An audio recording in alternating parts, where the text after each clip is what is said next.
Welcome to Time Monk Radio. You are listening to part 23 of our 24-part series, Marvelous Mints, The Wise Woman Way, with Susan Weed at Time Monk Radio. Hello, Susan. Welcome back to Time Monk Radio. Thank you, Gemini. So, did you smoke any coleus?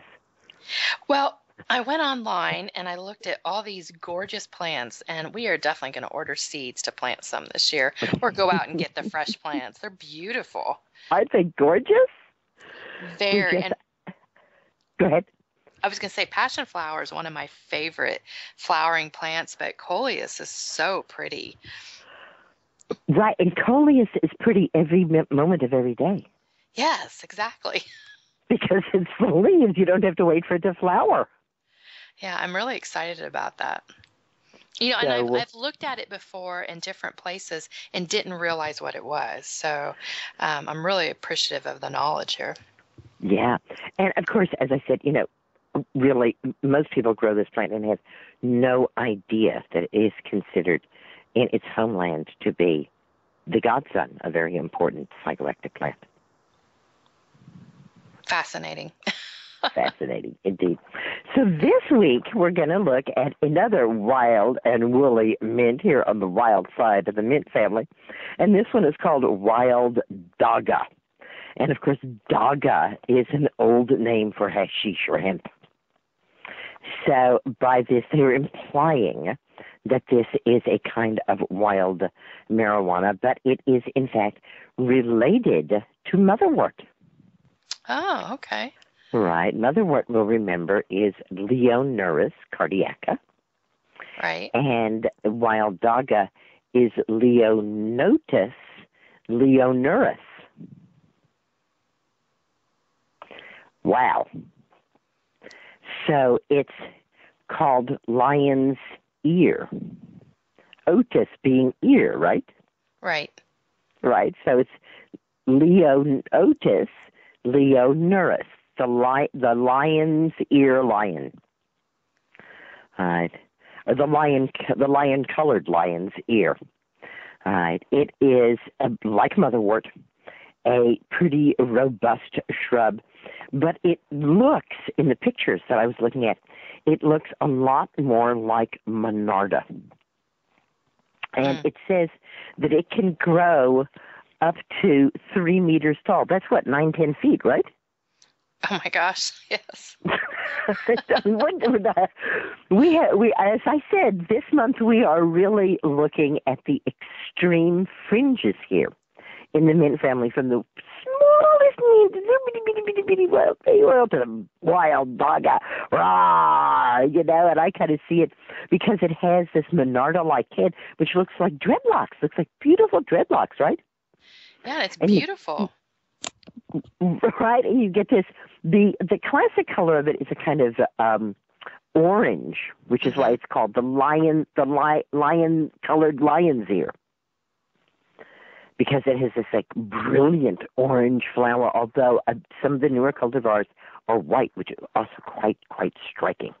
Right? It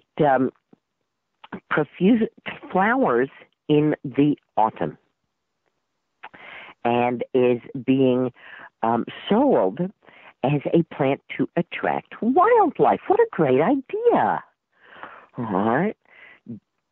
Hey, what a because, in fact, it would. It has a lot of nectar. It attracts birds, bees, and butterflies. It's fast-growing. It's frost-hardy. It does need water in the summer. But other than that, it's, like most mints, pretty happy to just hang in there and grow for you. I grew one once, but I grew it in a pot, and I think it really resented that it was in a pot. And it flowered, but it was kind of this, you know, it got like about 10 inches high. And it had this one measly flower, and then it kind of stuck its tongue out at me and died. Oh, no. Well, motherwort's sassy like that too, right? Right, you put me in a pot, this is all you're going to get. Blah. Goodbye. Well, I didn't realize at the time that it was frost hardy. So I was growing it in a pot because I thought I had to take it inside and protect it. Because I think of, like Dagga, like things that are like from the warm places. In the places where it does traditionally grow, it is used as a medicine to treat. We ought to be able to repeat this list by heart by now, right? Headaches, digestive concerns, coughs and respiratory problems, and menstrual problems, right? Also used as an aid against snake bite. And who was that? Was that Pliny who was telling us that pennyroyal was used against snake bite? Against the bites of venomous beasts, I think he said. And as a charm to keep snakes away. So there you go. I also thought that it would be quite fascinating to read to you some of the things that people experienced when they experimented with wild Dagga. There aren't as many people who experimented with it. So I only have two very condensed reports. And again, you want the whole posting of the person, you can go to Erowid, EROWID. Experimenter number 1. I stuffed 1 gram of the very fluffy mixture that I had bought, which was shredded leaf and flowers, into my pipe. It had a kind of icky, weedy smell, and I wondered if it really might be as disgusting a smoke as others had said it was. Blarg! This plant is indeed gross. I had to smoke a menthol cigarette afterwards to soothe my throat. Oh, my. That's a real comment, isn't it? However, again, I do want to say that in general, throughout Central and South America, tobacco was also available, and that most of these plants that were smoked were mixed with tobacco.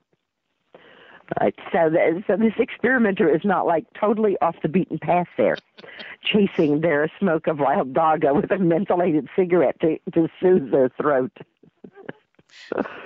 After the second bowl of wild Dagga, I had enough. As a matter of fact, the very idea of smoking any more of it totally nauseated me. We see why there are not as many experimenters with this stuff, right? Right. Already we're going, yeah, attract wildlife sounds good, right? I did notice profuse drooling and spitting, about half a cup's worth.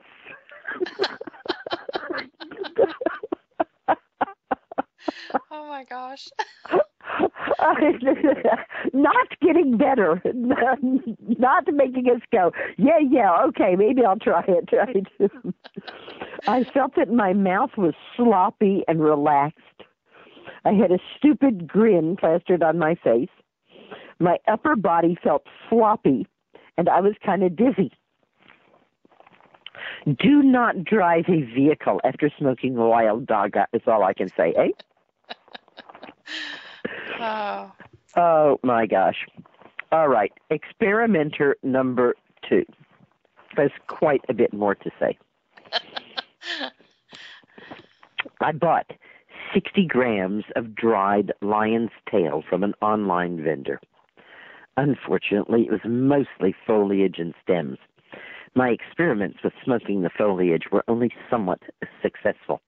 The licorice and burnt rubber flavor were unpleasantly strong. The smoke was thick and hot. The effect, mild sedation. So I tried sucking and chewing the leaves. All right, that was mildly sedative, kind of like a very mild opiate. Then I separated the flowers from the dried material. I didn't get very much, but I just had the flowers. I took 3 good hits at 1-minute intervals. Each hit required 2 to 3 crushed up flowers, which burned to an ash almost instantly. The smell and flavor of the smoke was unfortunately similar to the foliage, but milder and sweeter. I got at least a few hours of significant effects. In fact, it was difficult for me to pinpoint when it wore off completely. The initial effects came on very rapidly, often with the first hit. I felt lightheaded and light-bodied. I had a simultaneous feeling of relaxation as well as a great increase in energy, and I felt my mood lift rapidly. There was a sense of pressure on my face, but that disappeared after a short while. I didn't have any unpleasant or toxic feelings. My mind remained clear and normal. It didn't race or slow down. I had no crazy thoughts. Colors and lights brightened in intensity and refinement, and I was surprised. I really liked it. So, here's how the effects specifically differ from marijuana for me. First of all, there were none of the blatantly hallucinogenic visuals that I get from smoking a lot of marijuana. I did see some, brightness in the colors, and there was some mild surface patterning, but nothing very strong. 2, I did not have any increased anxiety or enhanced introversion. In fact, when smoking Wild Dagga, I felt unusually confident and extroverted in public with friends, and we were in a restaurant and pool hall. 3, my other senses did not seem to change or be altered in any way. 4, I had energy, no lethargy. 5, I had no alteration of my short-term memory or impairment of my attention span. 6, when I both drank alcohol and smoked lion's tail, I felt unusually lucid and in control. When I drink alcohol with marijuana, it puts me into a dreamy trance.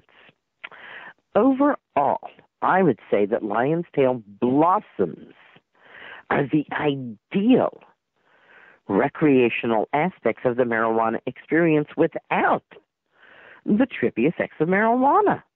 I think lion's tail flowers provide the perfect high for all situations. So there you go. That's a different take on it, isn't it? Yeah, that sounds a little milder than the first one. Well, but note what this person did.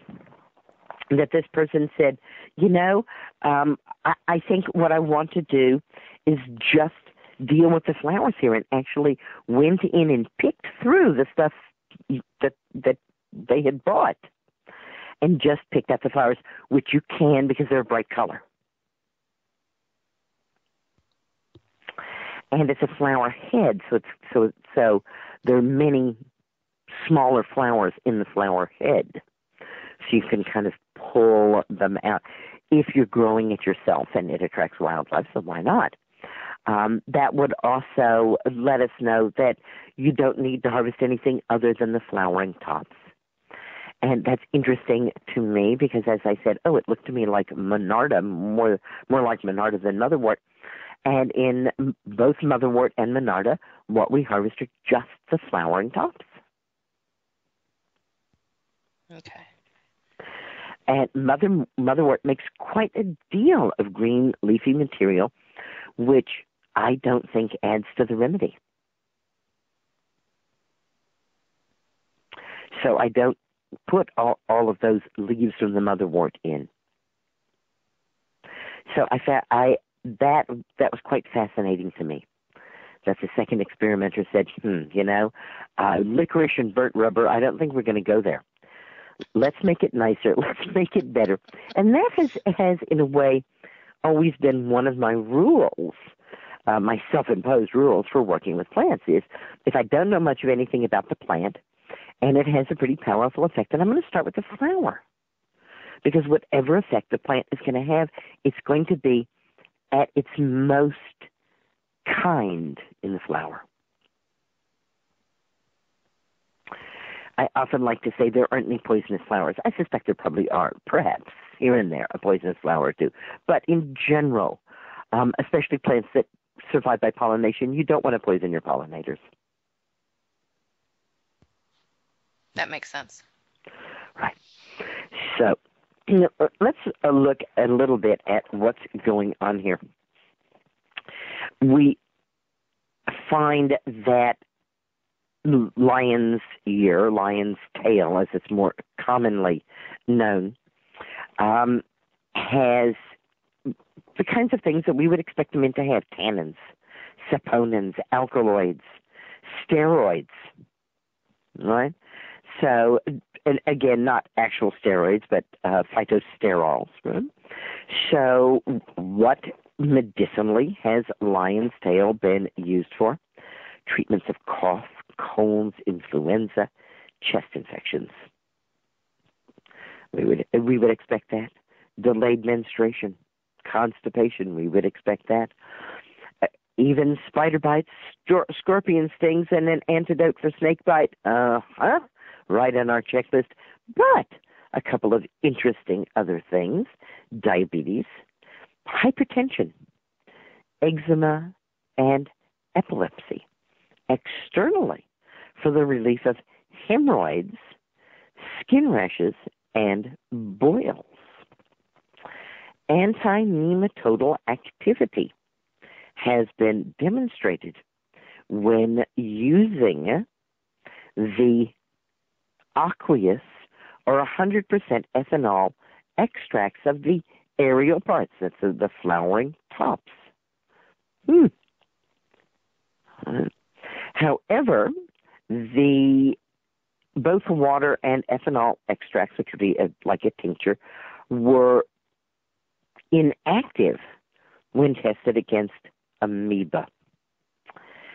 So they're looking at a great many plants these days to see not just if the plants have direct possibilities for attacking specific parasites, but for what the active ingredient in that plant is, because we want to, if at all possible, find what it is in the plant that can actually kill that parasite. And this, again, is a theme that we're developing this month, that when we are dealing with an active infestation of parasites, that the drugs that are made by finding the active ingredients in the plants are more specific and therefore actually safer than the plants themselves. When we can find what aspect it is of pennyroyal that gets rid of fleas, then taking just that part of it rather than all the other parts is safer for our bodies. Best if all of these things are used as preventatives. But the science that is going on right now with lion's tail is really looking at some interesting aspects of it. They're also studying its anticonvulsant activity. And they're working with the dried leaf teas, and they're also working with dried roots. And they found that there was some anti-fertility activity from using the dried roots in rats. There was a uterine stimulant effect, and there was an anti-implantation effect.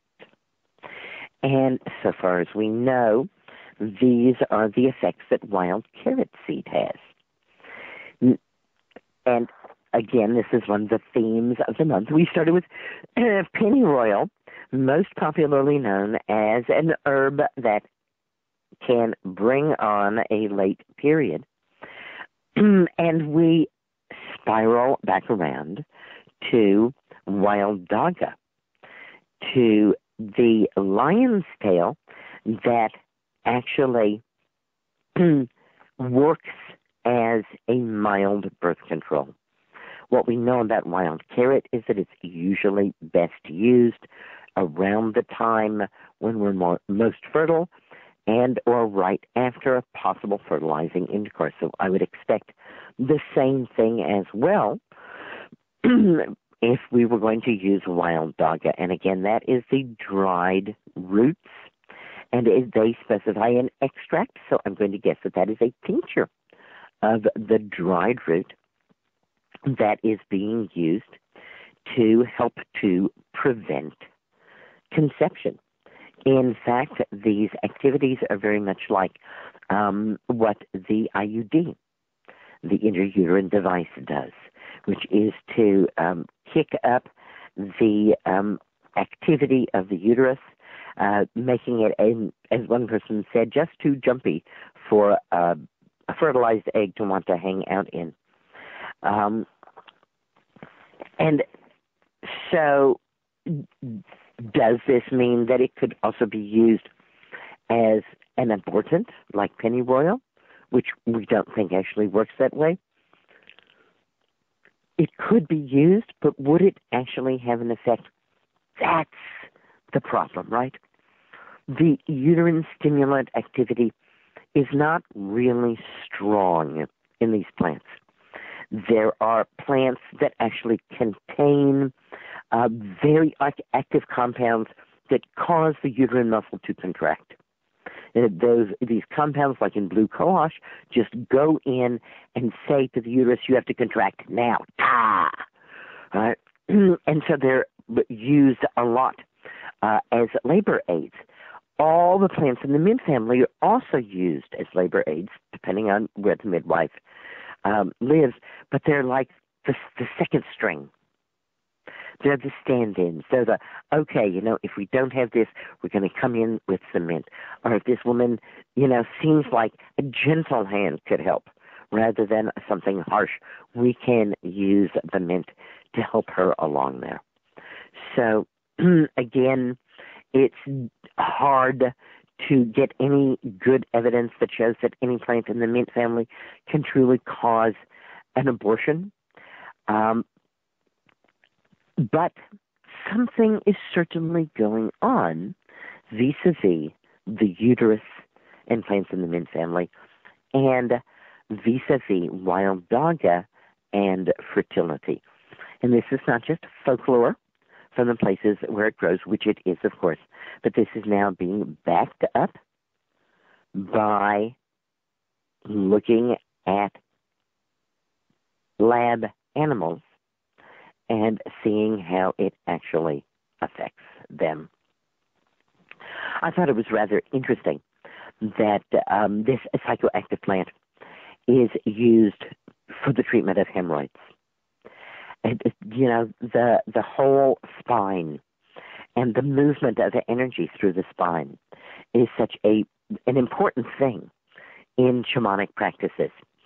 And my teachers have always said that if you bring the energy up the spine too quickly, that what happens is that it jams into the head and it gives the person a headache. That's the mildest consequence. More severe consequences if the energy is really too large and comes up way too fast.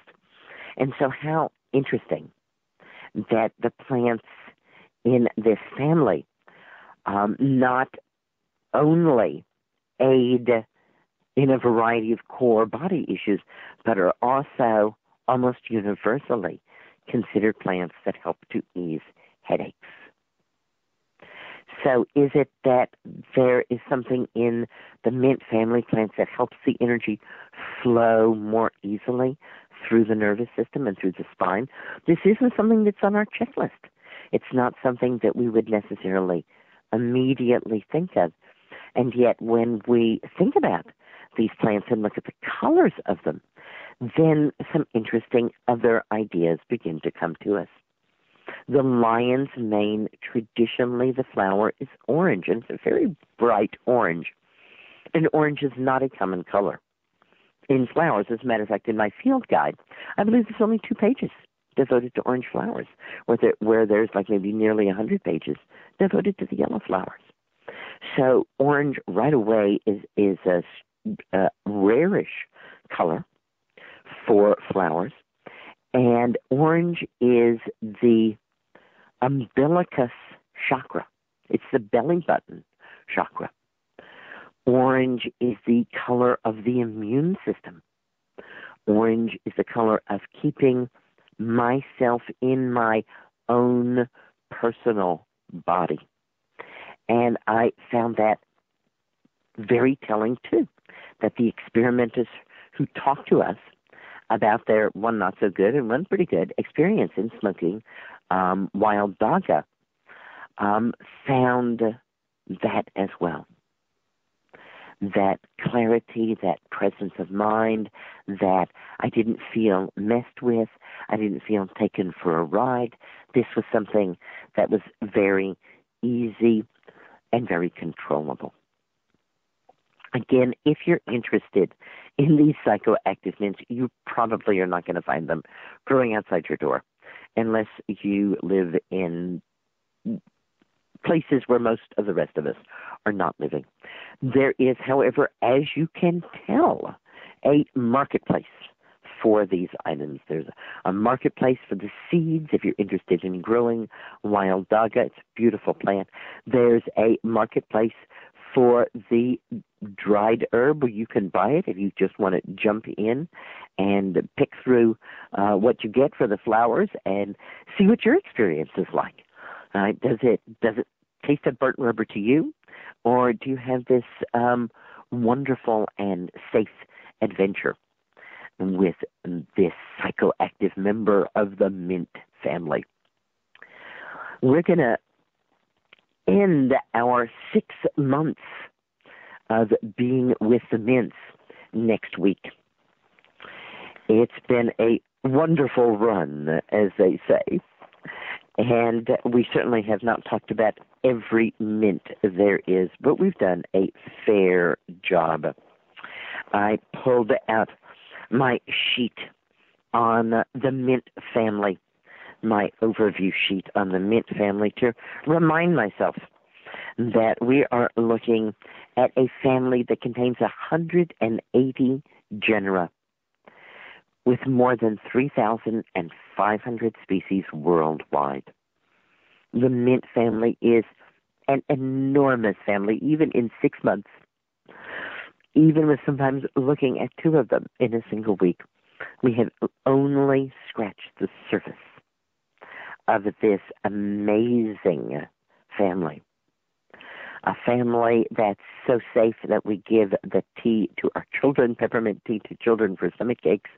A plant family that is so extraordinary that it contains plants that are psychoactive as well. I have a book here called, pretty simply, Mints, A Family of Herbs and Ornamentals, and it's by Barbara Perry Lawton and put out by the Timber Press. And I was interested to see that there is no attempt made, even in a book like this, to cover all of the genera or all of the species of the family. In fact, this book, Mints, covers only 67 of the 180 genera, or approximately a third of them, and it's a fairly hefty tome here at a little over 225 pages. So we will be back next week for our last week of Mints. And then starting next month, we're going to be delving into some new and fascinating areas. So thanks so much for listening in. I'm wishing you all green blessings. I hope you come and visit my website sometime. That's SusanWeed.com. And I'll bid you adieu for this week, Gemini, and looking forward to our next week together. Thank you so much, Susan. This has been, you're indeed correct, a fabulous run with mints, and I'm looking forward to our last week of mints to hear which one we're going to cover. And this concludes part 23 of our 24-part series, Marvelous Mints, The Wise Woman Way with Susan Weed at Time Monk Radio.